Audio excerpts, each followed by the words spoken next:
O novo mundo do trabalho, senhor presidente, eu falo aqui de uma entrevista do professor Jeffrey Perfer, do Valor Econômico, onde ele diz que o trabalho no mundo todo caminha numa linha que mais escraviza que liberta. Senhor presidente, achei a entrevista muito interessante, cumprimento o jornal Valor e o professor desta Universidade dos Estados Unidos. Segundo ele, o novo mundo do trabalho, palavras que estão na entrevista, mais escraviza que liberta. A insegurança está nos matando.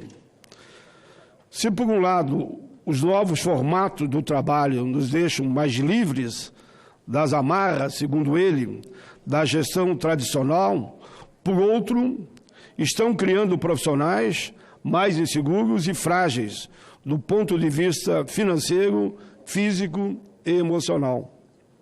Diz ele, no Vale do Silício, Estados Unidos, é possível ver engenheiros de 30 anos com o corpo como já tivesse 50 anos.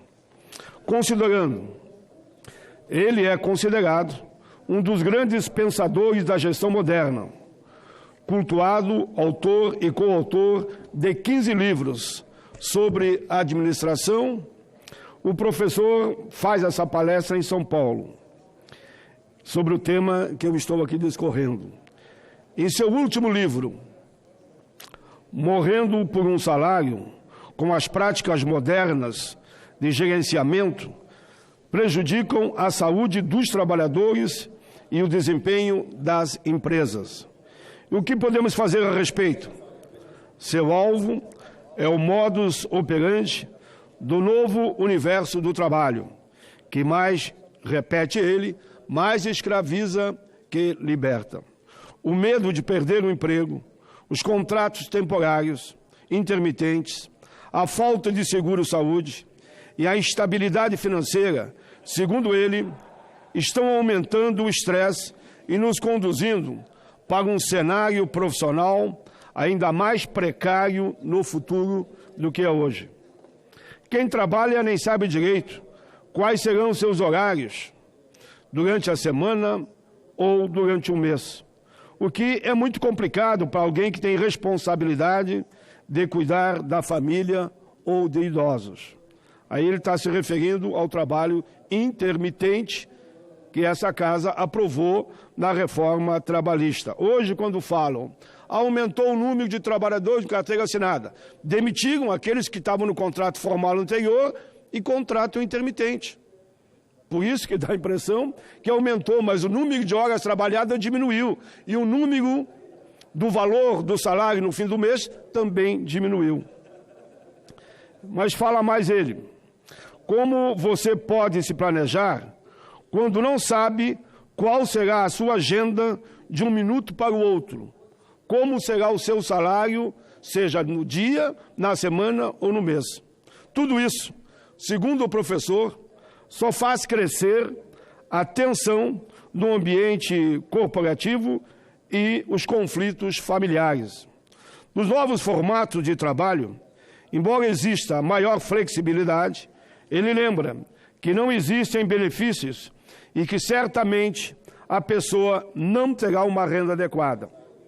Isso aqui está de acordo com o que está acontecendo no Brasil, na reforma trabalhista, no congelamento do investimento na emenda 95 e agora na reforma da Previdência, que começou no governo anterior e no momento já está aqui no plenário do Senado.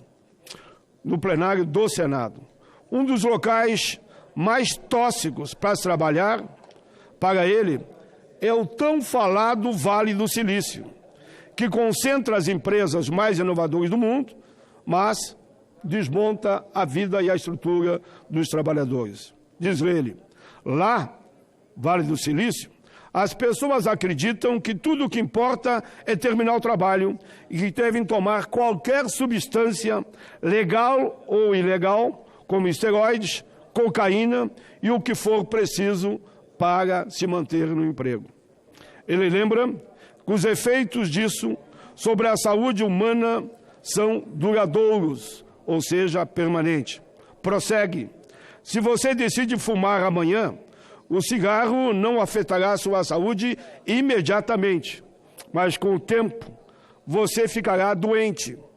Da mesma forma, se você decidir trabalhar horas irracionais, como as 12 horas que estão colocadas na lei da reforma trabalhista, ou tomar drogas, com o tempo terá que pagar um pedágio para a vida, vai morrer mais cedo.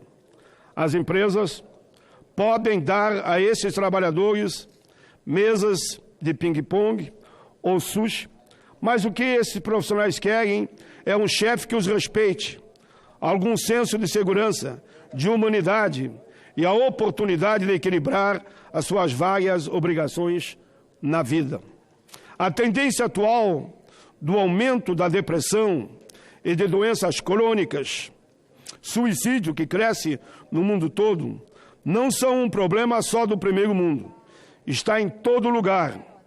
Estamos realmente no caminho do que ele considera insustentável.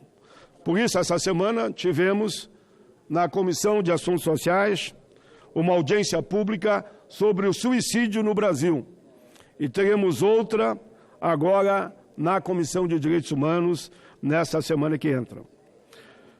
Na opinião do professor, as empresas deveriam voltar a tratar os seus funcionários como uma família, à moda antiga, e não, como disse Charlie Chaplin, somente como se fosse um número. Aquela frase histórica: vós não sois máquina, vós sois homens e mulheres. Em certo momento, éramos campainhas que se sentiam responsáveis por todas as partes, pelos clientes, pela comunidade, pelos funcionários. Agora, elas pensam que não são mais responsáveis por ninguém, talvez pelos acionistas, pelos investidores, mas certamente nada além do lucro, nada além dos acionistas, afirma ele.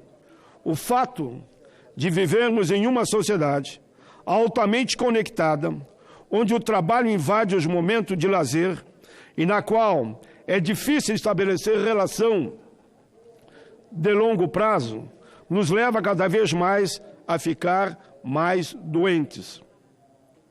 Sabemos que o bom viver, que a amizade, que a solidariedade traz saúde. Hoje eu vi uma entrevista, inclusive, que cuidar do lado espiritual faz bem para o coração. Mas isso é preciso que se tenha numa linha de solidariedade, de fraternidade e de amor. Diz mais o professor: as organizações sabem que trabalhadores saudáveis produzem mais e faltam menos. Portanto, deveriam deixá-los dormir o suficiente, ao invés de permitir somente um tempo livre para uma soneca. Trabalhadores produzindo, trabalhando dia e noite, em áreas muitas vezes insalubres, penosas e perigosas, não vão produzir o que eles esperam. A chegada dos robôs e das inteligências artificiais, que em um futuro nem tão distante, podem deixar milhões e milhões de trabalhadores sem emprego, segundo ele, deve agravar o quadro de estresse global. O professor diz que os governos e as empresas realmente precisam fazer uma opção política decente para garantir que esse futuro não seja inevitável. Precisamos poder decidir em que tipo de futuro vamos viver. Não é tirando o direito do trabalhador, do campo, da cidade, da área pública, da área privada, como vai acontecer na reforma da Previdência, como já aconteceu na reforma trabalhista, que nós vamos melhorar a qualidade de vida das pessoas. Não é retirando do salário mínimo a inflação mais o PIB. Não é desvinculando, como alguns falam, que vão desvincular até o crescimento real do salário mínimo.